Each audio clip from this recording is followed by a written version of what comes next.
La glándula es una parte de la estructura de la hipófisis que en general no tiene células que fabriquen hormonas, sino que simplemente las almacena.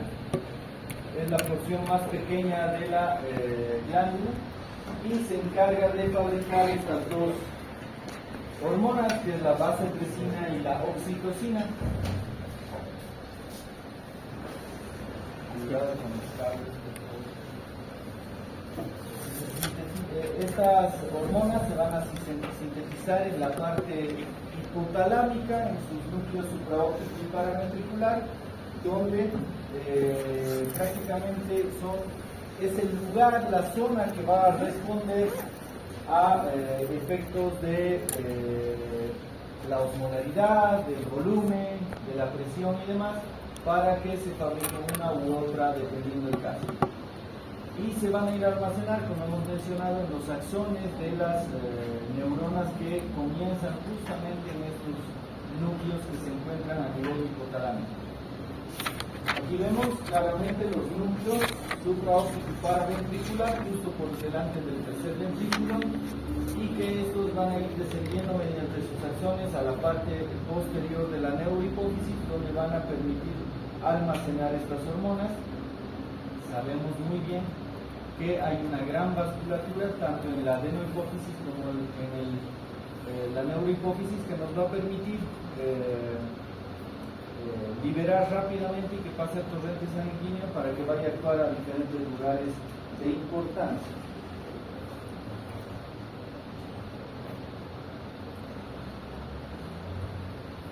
Aquí vemos claramente lo que acabamos de decir, los axones que van a la parte posterior de la neurohipófisis y donde se van a almacenar todas estas hormonas. Esta secreción hormonal va a tener mucho que ver con la la utilización de calcio. El calcio, como habíamos visto en las anteriores clases, en la primera, segunda clase, vimos de que tiene que ver, no solamente es sinónimo de osteoporosis, como muchas veces creemos, sino también que nos permite secretar diferentes hormonas. Así que, por ejemplo, un hipoparatiroidismo podrá traer consecuencias importantes en la secreción de estas hormonas, como la vasopresina y la oxitocina. Para eso, para entender cómo trabaja la neurohipófisis, debo entender qué es osmolaridad y qué es osmolalidad. La única diferencia entre ambas es cómo se mide. La osmolalidad se mide en kilogramos de agua y la osmolaridad se mide en litros de solución.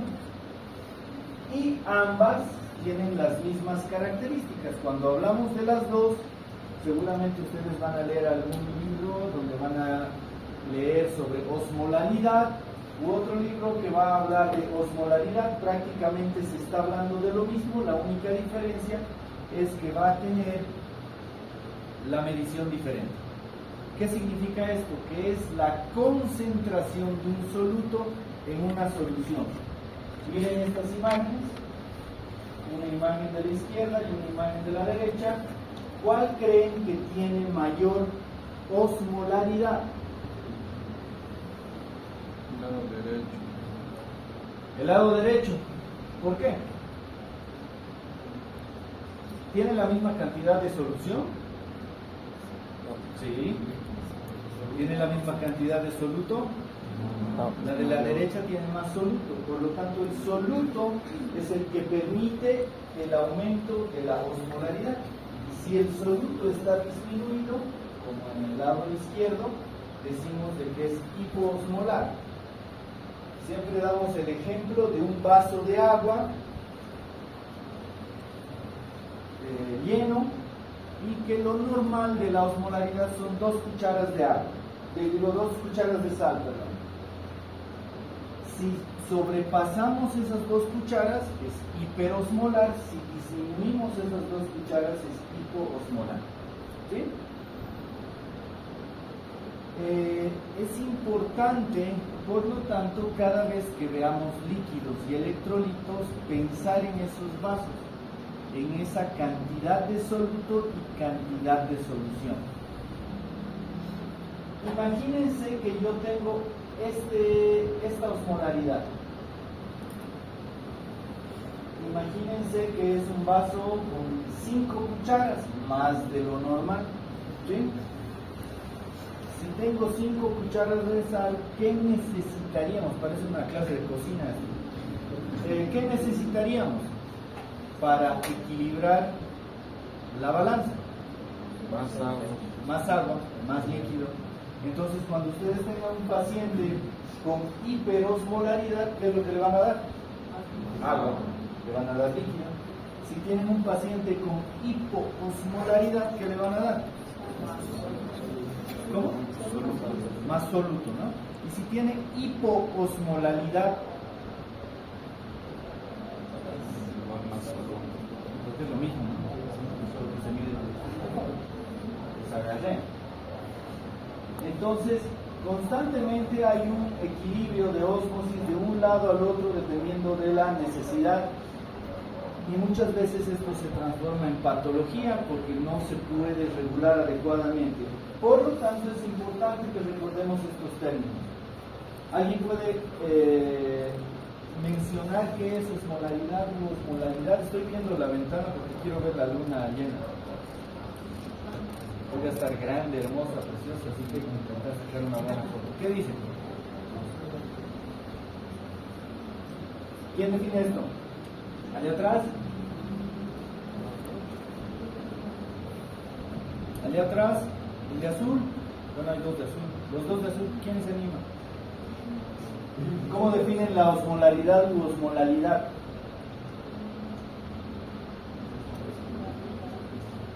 ¿Qué es la osmolaridad u osmolalidad?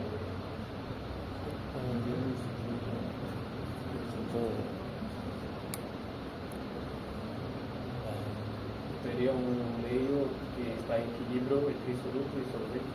Simplemente es la concentración de soluto en una solución, nada más.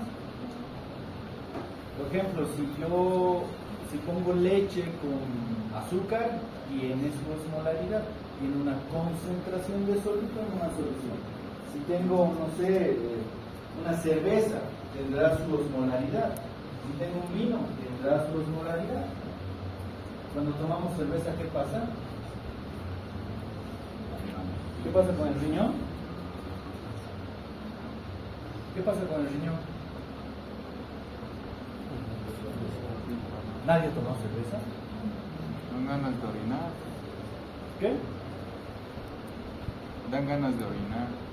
Aumenta la producción de orina. Orina sacar al rato, ¿no? Es un diurético. ¿Tendrá algo que ver con la vasopresina y la osmolaridad? Sí. Probablemente que sí, así que es importante comenzar a relacionar esto. Por lo tanto, el plasma también tiene una osmolaridad. La orina tiene osmolaridad, por lo tanto nosotros tenemos que pensar a ver cuando tenemos una alteración hidroelectrolítica en la osmolaridad, por lo tanto deberíamos calcular. ¿Cómo se calcula la osmolaridad? Vamos a practicar hoy día nuevamente, excepto los chicos que han votado ya conmigo. ¿Qué dicen? ¿Cómo se calcula la osmolaridad plasmática?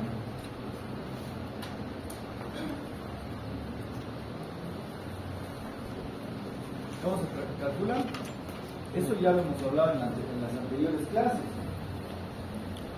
Sodio por 2 más glucemia sobre 18 más BUN sobre 2.8 más potasio.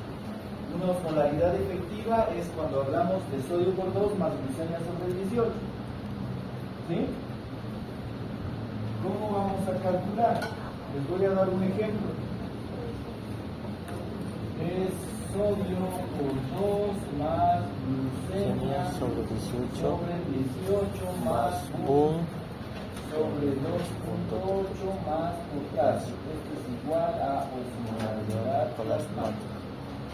Tengo un sodio de 145, tengo una glucemia de 300, tengo un potasio de 4 y un BUN de 30. ¿Cuánto les sale?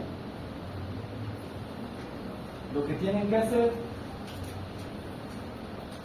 es sacar un resultado, sacar un resultado, sacar un resultado, sacar un resultado y luego sumar. ¿Cuánto le sale?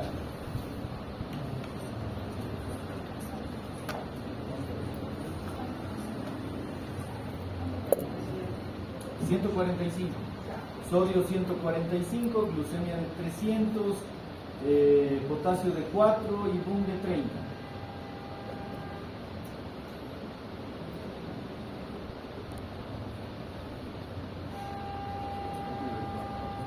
Esto de potasio de 4. ¿Ya? ¿Tienen resultado? A la una, a las dos. Clase de matemáticas en medicina, por Dios, que está. ¿Cuánto le sale? 321. ¿Quién igual a 321? Igual, 321. ¿Alguien más? 321 por allá. ¿Cuánto? 321 aquí. ¿Cuánto le sale? 5, 4, 3, 2, 1. Ya se murió el paciente. ¿Cuánto le sale? 321. ¿Cómo está esa osmolaridad? ¿Cómo está la osmolaridad? Elevada. ¿Cuánto es la osmolaridad normal? No les escucho. 280 a 295, ¿verdad? Entonces ese paciente tiene hiperosmolaridad. ¿Qué necesita? Agua, necesita agua ese paciente. Así que cada vez que vean un paciente con alteración hidroelectrolítica, calcúlenle la osmolaridad. Ahora, osmolaridad efectiva solo es sodio por 2 más glucemia sobre 18, nada más. Si quieren, calculan con los otros valores. El potasio, los europeos lo utilizan, los gringos no utilizan el potasio. Si se dan cuenta, el número del potasio es muy pequeño a diferencia de los otros valores, por lo tanto no tiene gran significancia. Así que no se olviden de osmolaridad. Vasopresina, ¿qué hace entonces? Lo primero que hace es retener agua. Retiene agua y por lo tanto es importante que también estimule la sed, solo que necesita más potencia para poder estimular la sed. Antes de eso ya está detectando cambios de osmolaridad y por lo tanto comienza a secretarse o no es. El sistema de detección de control se localiza en el hipotálamo justo por delante del tercer ventrículo. Por lo tanto, los osmoreceptores, ¿dónde se encuentran? En el hipotálamo. ¿Sí? El sodio es el principal electrolito que responde a los osmoreceptores, es decir, si sube el sodio o baja el sodio, el osmoreceptor va a empezar a captar todo eso. Ya sabemos, ya han mencionado que la osmolaridad es de 280, en algunos otros libros 285 a 295, eso es lo normal. Si está por arriba es hiper, si está por abajo es hipoosmolar. Estos osmoreceptores tienen que tener una modificación de 1 a 2% para que comience a trabajar. Es decir, el cambio de la osmolaridad es mínimo para que esto ya comience a actuar.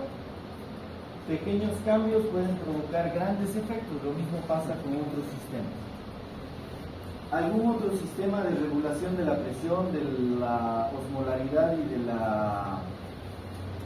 del volumen que conozcan? ¿Perdón? ¿Cómo se llama ese sistema? Sistema renina, angiotensina, aldosterona. ¿Otro sistema? ¿U otra forma de modificar la presión? Como su nombre lo dice, presión. ¿Cómo se modifica la presión? ¿Cómo hace el sistema hemodinámico para subir la presión, para bajar la presión? Pero gracias a qué? ¿Cómo? Varoreceptores. Los varoreceptores es el segundo nivel para modificar la presión. ¿Dónde se encuentran los varoreceptores? Antes de eso, para mantener este balance debe conservarse las pérdidas de agua mínimas y alcanzar la diuresis, es decir, si orinamos más, o ingerimos más? ¿Han escuchado hablar o han visto cuando han hecho evoluciones, seguramente ya han hecho historias clínicas y demás, sobre el balance hídrico del paciente? ¿Han visto los balances en los pies? Lamentablemente estamos desacostumbrados a ver eso y es algo muy importante, sobre todo en adultos mayores. ¿Cómo es el balance? ¿Qué es balance positivo y qué es balance negativo? ¿Qué es?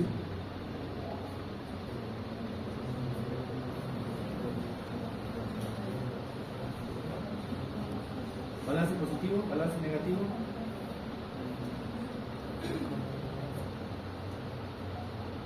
Se hace una suma de la ingesta y las pérdidas del paciente. Cuando es positivo, el paciente no está eliminando el líquido. Entonces, balance positivo sería los líquidos ingeridos son mayores que los eliminados. Y balance negativo sería eliminar más de lo que hemos ingerido. Correcto, ¿cómo nos vamos a acordar de eso? Si tengo un paciente con anasaca, con insuficiencia cardíaca, ¿qué tipo de tratamiento quiero hacer? ¿Balance positivo o negativo? Balance negativo, ¿no? Quiero que orine más, quiero que elimine más, quiero que los líquidos eliminados sean mayores que los ingeridos. Por lo tanto, tenemos que empezar a recordar todo eso y aparte de eso tenemos que pensar en los líquidos, en las pérdidas insensibles. ¿Qué son las pérdidas insensibles? Son pérdidas que podemos cuantificar, como por ejemplo el mismo sudor, la respiración. Imagínense, la anterior vez que estábamos hablando de un paciente con cetoacidosis diabética. ¿Cómo respira un paciente con cetoacidosis diabética? Tiene estas características, ¿no? ¿Sí? Esa es la respiración de qué? Pues no. Este cuate que está respirando así, ¿cómo creen que está eliminando líquidos? ¿Está eliminando más o está eliminando menos? Porque lo normal, digamos que es así, ¿no? Está eliminando muchísimo más, por lo tanto tendrá una pérdida insensible mayor que un paciente normal, ¿sí? Así que está perdiendo líquido, también deberíamos cuantificar eso. Por lo tanto, cuando vean un paciente, vean el balance. Si no tiene balance, soliciten el balance. Entonces, en condiciones normales, el balance hídrico se regula más con la secreción de vasopresina que con la sed. Como ya habíamos dicho, la sed necesita mayor efecto, necesita mayor estímulo, como dice aquí. La vasopresina actúa en los receptores B2, en el túbulo colector de los riñones, y en el B1 en los vasos sanguíneos. En los vasos sanguíneos para permitir vasoconstricción y en los receptores para evitar de que haya diuresis, es decir, hace que las acoporinas se cierren y no permitan que se elimine la orina. Habíamos mencionado también de que hay barroreceptores, hay barroreceptores de alta presión y de baja presión. Los de alta presión se encuentran, como su nombre lo dice, en lugares donde se maneja bastante presión. ¿Qué lugares son esos? Las carótidas, las subclavias, ¿sí? Ahí están los de alta presión. ¿Y dónde se maneja una presión de cero? En las aurículas, ¿no? En la aurícula derecha o izquierda, por lo tanto, estas son de baja presión y necesitan un 10 a 15% para ser estimuladas. ¿Cómo funciona esto? Si yo les digo que tenemos una aurícula, a ver, vamos a dibujar. He venido con ganas de dibujar, no sé por qué. Esta es la aurícula normal, aquí la presión es de cero, pero pasa algo y la aurícula comienza a crecer porque hay mucho volumen. ¿Qué quiero decir con eso? Que los receptores de baja presión detectan alta presión y los de alta presión detectan disminución de la presión. Por lo tanto, si yo tengo una deshidratación porque tengo una diarrea grave, he tenido más de 10 deposiciones al día y mi presión está 90, 60, 80, 50, ¿qué receptor está detectando eso? ¿El de alta o de baja presión? ¿Cómo? El de alta presión. ¿Sí? Así que eso es importante. Ahora, ¿qué pasa si tengo una insuficiencia cardíaca congestiva? Está hinchado el paciente. ¿Qué receptor va a hacerse cargo? ¿Sí? Y miren, los receptores con un cambio de 1 a 2% ya están empezando a reaccionar. En cambio, los vasoreceptores tienen que tener un cambio de 10 a 15% por lo menos para que comiencen a responder adecuadamente. Como en todos los casos, tienen una cascada cuando se activa que no la para nadie, al igual que el sistema renina-angiotensina-aldosterona. Por ejemplo, si hay aumento de la presión arterial, lo que va a haber es estimular los vasoreceptores, van a ver los impulsos nerviosos, van a ir al cerebro y van a modificar los pulsos y demás, la frecuencia cardíaca y demás cosas. Los efectos vasopresores de la vasopresina, como habíamos mencionado, están debidos al receptor B1, a la diferencia que se da en el túbulo conector, que son los B2. ¿Qué hacen esto? Lo que hacen es definitivamente vasoconstricción. Y otro punto importante, el sistema renina-angiotensina-aldosterona. Cuando este se estimula, no hay quien pare ya la presión. ¿Cómo es el sistema? Todo comienza en el riñón, pasa al hígado, del hígado al pulmón y del pulmón a la glándula suprarrenal, y de la glándula suprarrenal ya comienza a retener sodio y aumentar o tratar de aumentar volumen para que se regule la presión, ¿verdad? Eso ya lo hemos practicado. ¿Alguien puede recordar el sistema renina-angiotensina-aldosterona? Bueno, esto es de los osmoreceptores. ¿Dónde están los osmoreceptores?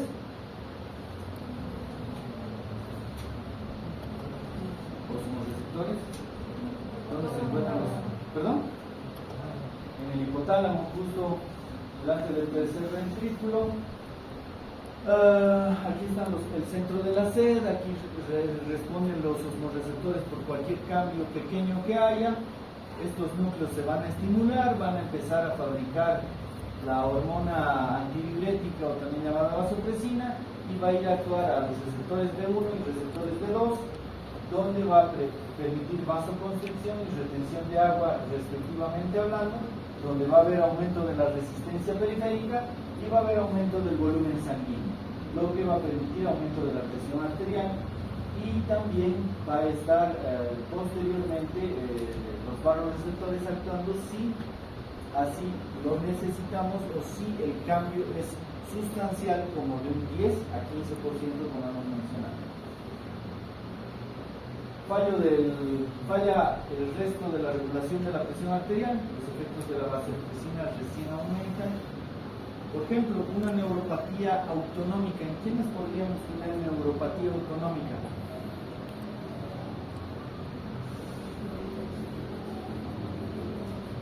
¿Neuropatía autonómica?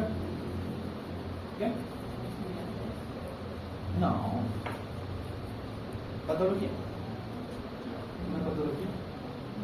Muy frecuente. ¿Cómo? Diabetes. Diabetes. La diabetes trae una neuropatía diabética. ¿Y qué pasa con la orina? Un diabético mal controlado. Hay retención de líquidos y de sal. No, estás orinando montones. Por lo tanto, bloqueas al antidiurético. ¿Sí? Así que es importante comenzar a relacionar también esto. En estados de vasodilatación patológica, por ejemplo, siempre hemos repetido de que es importante ver una patología de un hepatopatata, porque ahí tiene todo. Un hepatopatata tiene también este tipo de problemas de la antidiurética. ¿Qué pasa con un paciente hepatópata? ¿Cómo está el volumen en este paciente? Uno mal controlado, ¿no? Claro. ¿Cómo está el volumen? Aumentado. Está aumentado, no está en la sarca, muy aparte de que la osmolaridad, porque hay hipoalbuminemia, va a estar disminuida, ¿sí? Así que eso va a permitir de que salgan a otros lugares los líquidos y por lo tanto el volumen también esté muy alterado, ¿sí? Pero la presión, ¿cómo es en este paciente? ¿Cómo es la presión en un hepatopatata? Tiene presión alta. ¿No? La presión está bajísima. ¿Alguien ha hecho paracentesis? ¿No? ¿Sí? ¿Y cuánto de líquido has sacado? 4 litros, 5 litros, digamos. ¿Y qué has hecho, aparte de sacar líquido? Has debido hacer algo más importante, muy aparte de estarte aburriendo ahí con... maniobras, sacamos para... Ya, perfecto. Muy aparte de sacar líquido, otra cosa importantísima. Y si no te han explicado eso, has hecho una mala parasintesis. Hay que administrar antes, durante, después, Se repone albúmina, exacto. Lo mejor es albúmina. Algunos utilizan Gestran, otros utilizan coloides. La albúmina es la mejor, debemos reponer. Pero muy aparte de eso, deberíamos tomar la presión cada 1000 ml que extraigamos. ¿No hemos hecho eso? Se nos puede hipotensar y chingar. Se puede chingar, se puede clavar. Así que hagamos bien los procedimientos, no hagamos lo que el doctor ha hecho. El doctor ha hecho así, el doctor Achá ha hecho así, y yo tengo que hacer eso.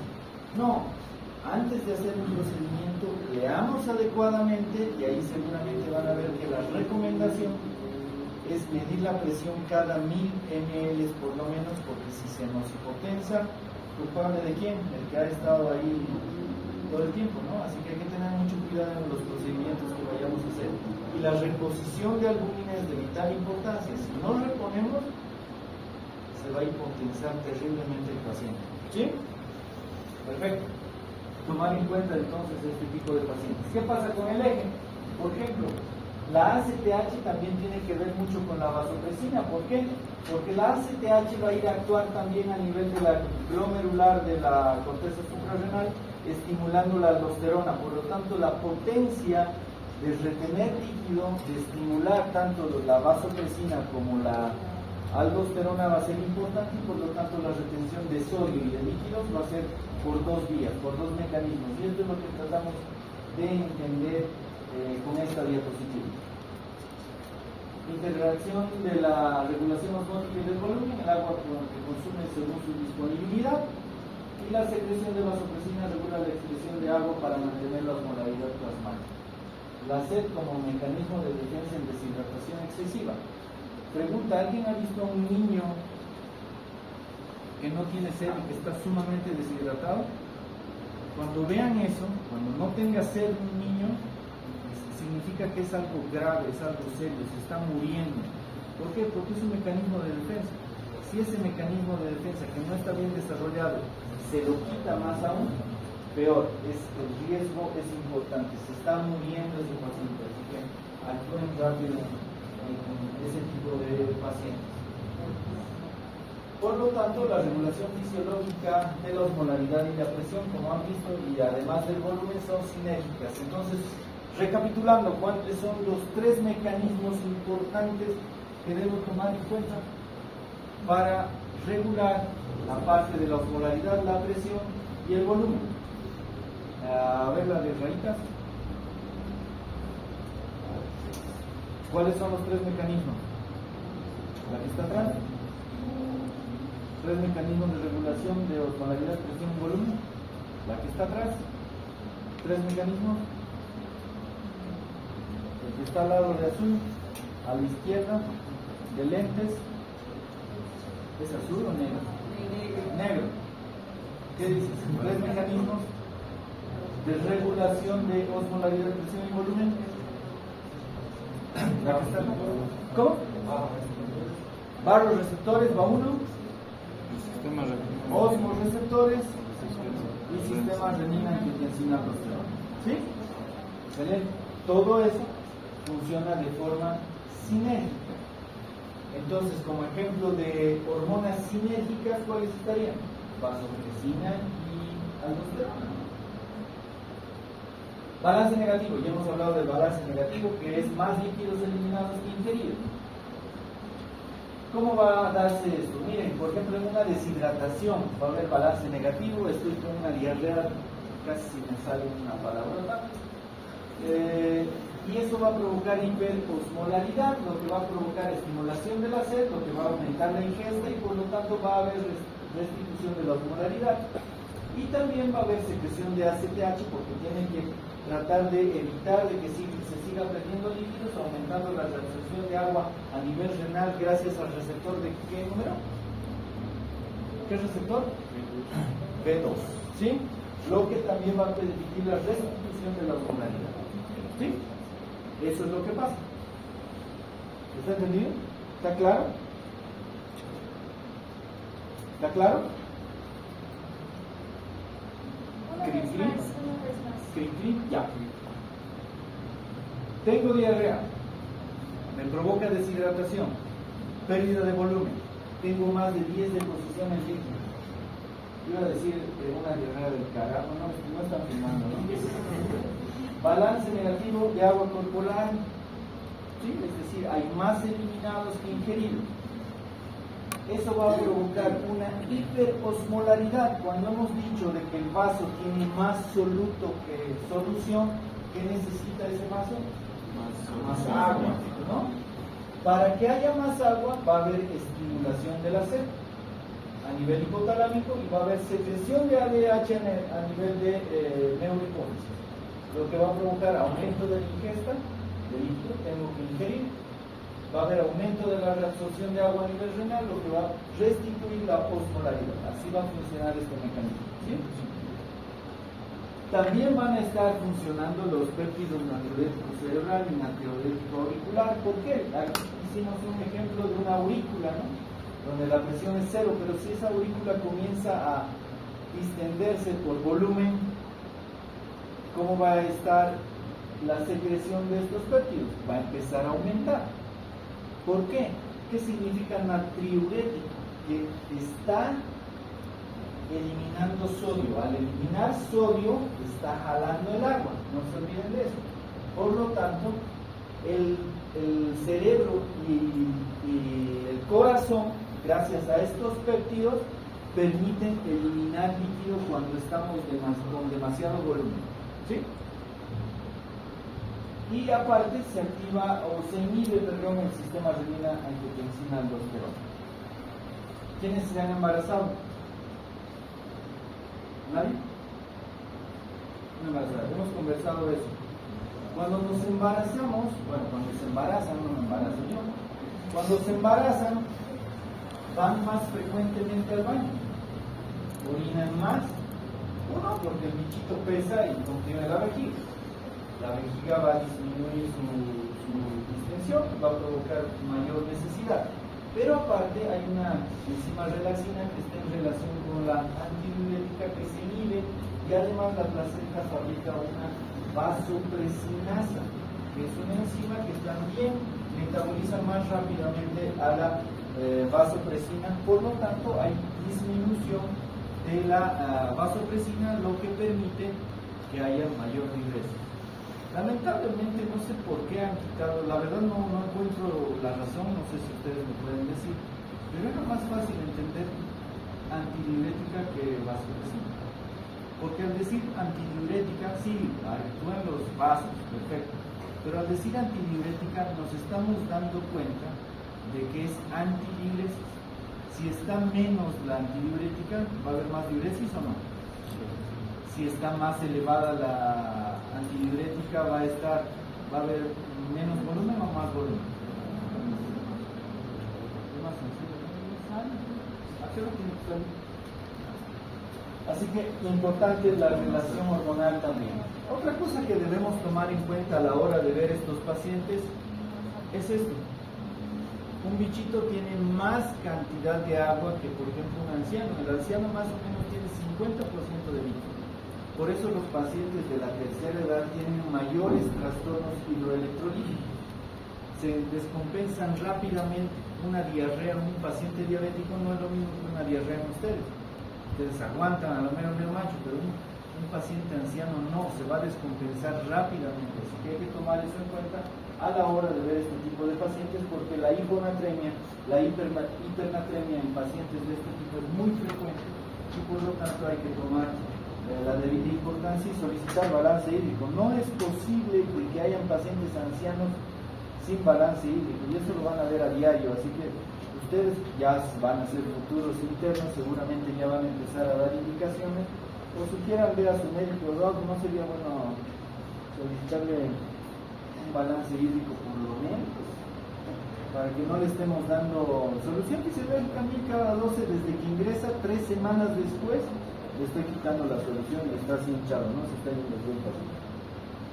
Hay que tener mucho cuidado con la administración del líquido, ¿sí? Entonces no se olviden que también las mujeres tienen un gran porcentaje de agua, al igual que tienen grasa, tienen agua las mujeres. La oxitocina es fundamental también a la hora de dar la lactancia. Sin la oxitocina no va a haber la salida de leche por los conductos galactóferos, por lo tanto es un mecanismo importante para beneficiar al bebé y también se beneficia a la madre, como hemos hablado anteriormente, haciendo de que el útero se contraiga y por lo tanto disminuya la probabilidad o la posibilidad de que haya hemorragias masivas y este tipo de cosas. Por lo tanto va a disminuir la pérdida de sangre en este tipo de pacientes por la acción de la oxitocina, pero esto es gracias también al estímulo también del pezón y demás. Así que es importante esos dos mecanismos en relación a la oxitocina. Y si buscan, la persona que me encuentre patología de oxitocina se gana una estrellita conmigo. A ver si encuentran, pero una propiamente dicha de la oxitocina, ¿sí? Nada externo, nada que sea secundario o que sea paralelo, sino específicamente de la oxitocina. Desde ya yo les digo que no hay, pero si ustedes se encuentran sería maravilloso. Otro punto importante es el SIAD, el síndrome de secreción inadecuada de hormona antidiurética, ya hablando de patología.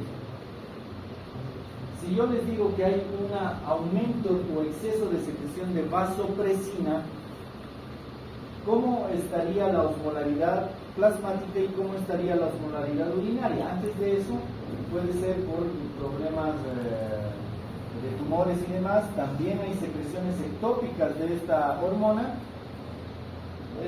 Y todo lo que afecte a la parte central del cerebro, muy aparte de que sea ectópico o no, puede provocar SIAD. Pero ahora, hablando en relación a la secreción excesiva de vasopresina, ¿cómo va a estar la osmolaridad plasmática y cómo va a estar la osmolaridad urinaria?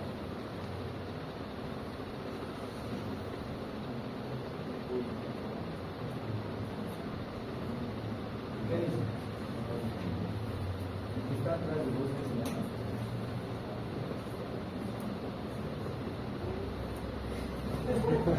¿Qué dice? Si tengo vasopresina elevada, La plasmática sería alta, la osmolaridad sería baja. ¿seguro? ¿Cuál es la principal? Ahora recordemos cuál es la principal función de la vasopresina. ¿Retener qué? Agua. Si retengo agua, ¿cómo va a estar el soluto? Bajo. ¿Cuál va a ser el mecanismo de defensa? Concentrar la orina. ¿Sí? La orina va a tener más soluto y menos solución, y el volumen plasmático va a tener menos soluto y más solución. ¿Sí? ¿Qué es lo que pasa? Elevación inadecuada de hormona antidiurética, reabsorción de agua, va a haber hemodilución, por lo tanto, yo ya estaba la respuesta. Hay hipoosmolaridad plasmática, lo que va a llevar a un aumento de la perfusión renal y disminuye la reabsorción de sodio. Así que hay que tomar eso en cuenta a la hora de ver el SIAD. Y lo opuesto, la diabetes insípida. Antes de continuar, si tengo orina concentrada, tengo más líquido, estoy hemodiluido, tengo más solución que soluto, tengo hipoosmolaridad. ¿Qué le voy a dar al paciente? ¿Cuál va a ser el tratamiento del SIAD?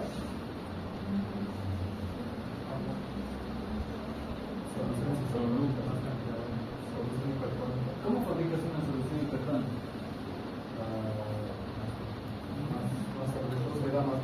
costo. Tiene más que ver el costo. Una solución hipertónica es con sodio. Me alegra mucho que traigas eso a la clase porque les voy a dar una tarea. Van a buscar, ¿por qué se enoja? Le van a mirar que van a hacer bullying. Ya está sentenciado. Tarea para la casa. Van a buscar en sus hospitales ampollas de sodio y van a ver cuánto de porcentaje de sodio tiene cada ampolla y de cuánto viene. Tengo una solución hipertónica, como dice su compañero, es al 3%, ¿ya? Para realizar correcciones. Al 3%, ¿qué significa? Una solución fisiológica normal. ¿Cuánto te aporta? ¿Cuánto de porcentaje? ¿Cómo? ¿Perdón? 0.9%.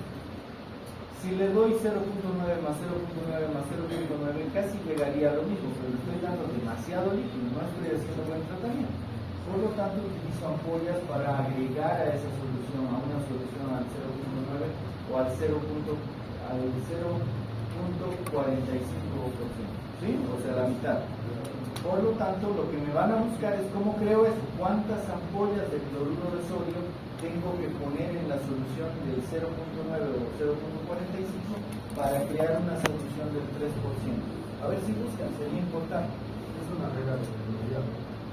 ¿Perdón? Es una fórmula de teoría. Es porcentaje que quieres llegar y tienes dos porcentajes, 0.9 y 3%. Pero una cosa es a lo que quieres llegar, cuánto le vas a dar, y otra cosa es crear una solución al 3%. Lo que yo quiero es que crees una solución al 3%. ¿Sí? Perfecto. Y por lo tanto, si estoy reteniendo líquido, le voy a dar diuréticos, ¿no? Esa sería la forma también de tratar a este paciente. Y lo opuesto del CIAD es la diabetes insípida. Un paciente con diabetes insípida tiene estas características. Orina, orina, orina, orina. ¿Cuánto es lo normal que orine una persona? Muy mucho. 25 a 30, indistinto también de lo que toma, ¿no? Pero más o menos 25 a 30 por kilogramo. A ver, calculen cuánto le sale.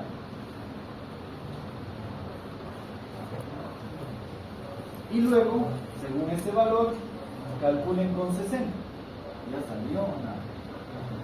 Ya está saliendo, por Dios, se ve hermoso. ¿Qué dice? Peso, ¿no? ¿Ya? Falta un peso, ¿no? ¿Qué? Falta el peso. Que le tiene que dar.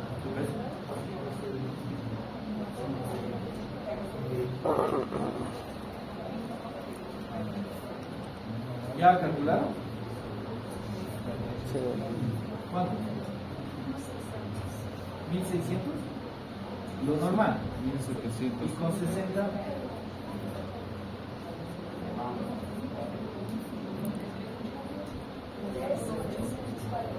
Casi el doble, más del doble. ¿Se imagina? Estos pacientes se van en el baño, orinan, orinan, orinan, orinan, orinan, orinan. ¿Qué significa? Perdón. Que sus orinas son de esta forma. Perdón.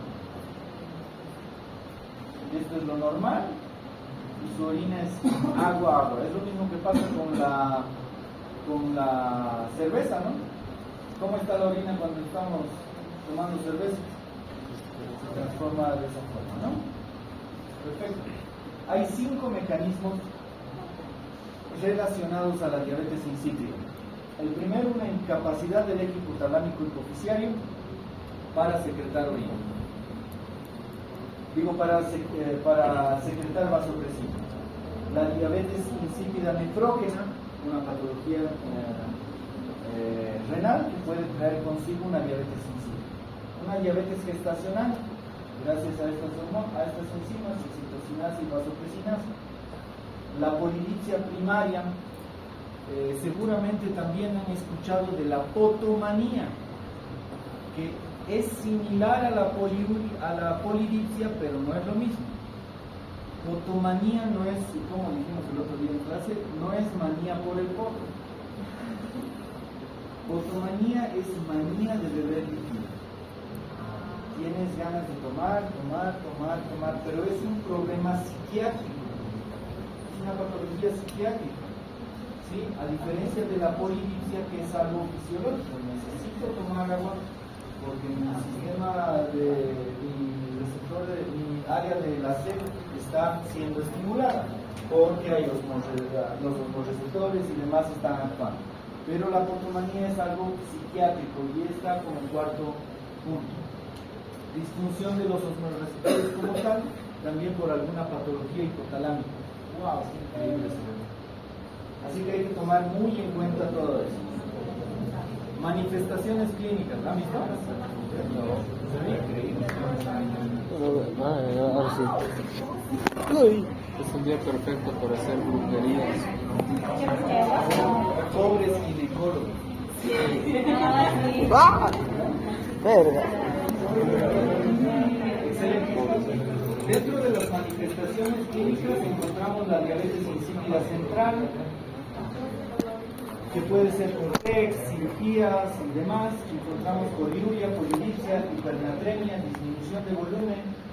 ¿Por qué hipernatremia?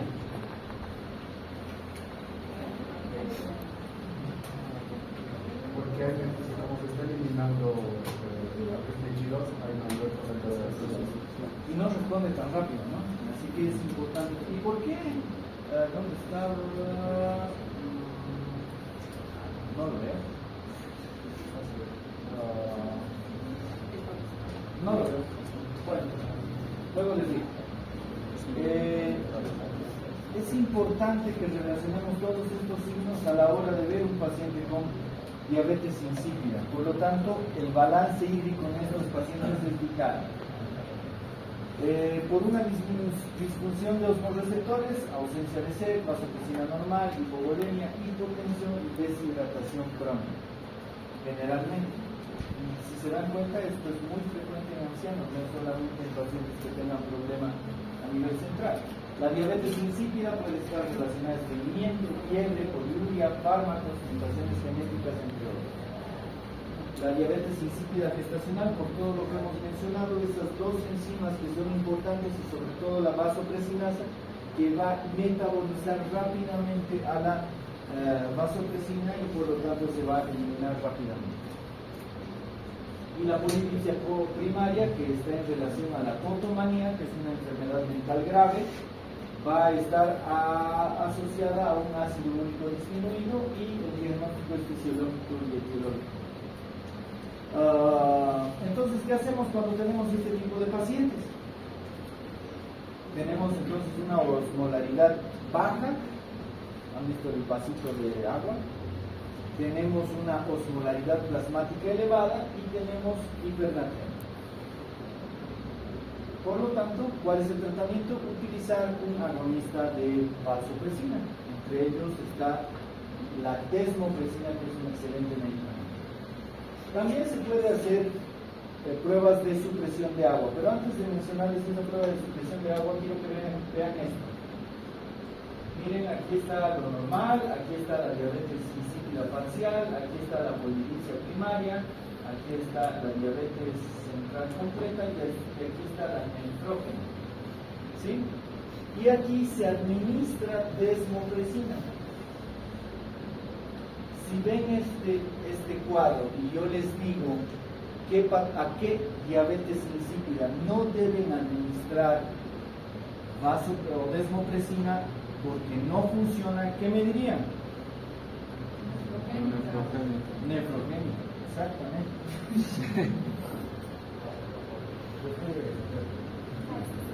De la terraza, doctor. Piso 8. Ya, ¿qué más?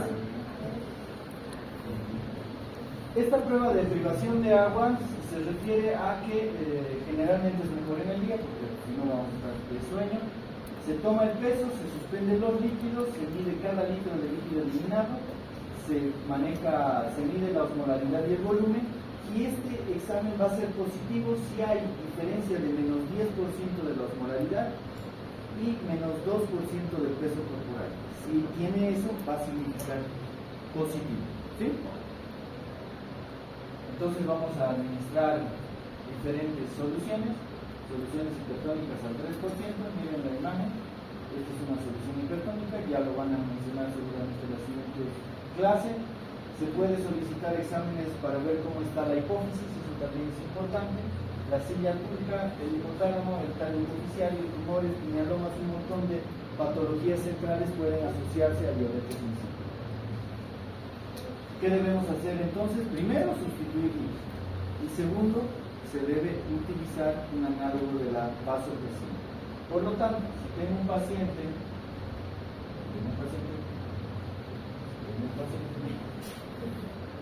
paciente con diabetes insípida central, ¿qué le voy a dar? Desmopresina. Y esta desmopresina es muy buena forma de administrar, es mediante aerosoles nasales. Son excelentes. Con eso, más que suficiente. 2 PAP cada 12 horas en un principio y 2 PAP en el día, solucionado el problema. ¿Qué le voy a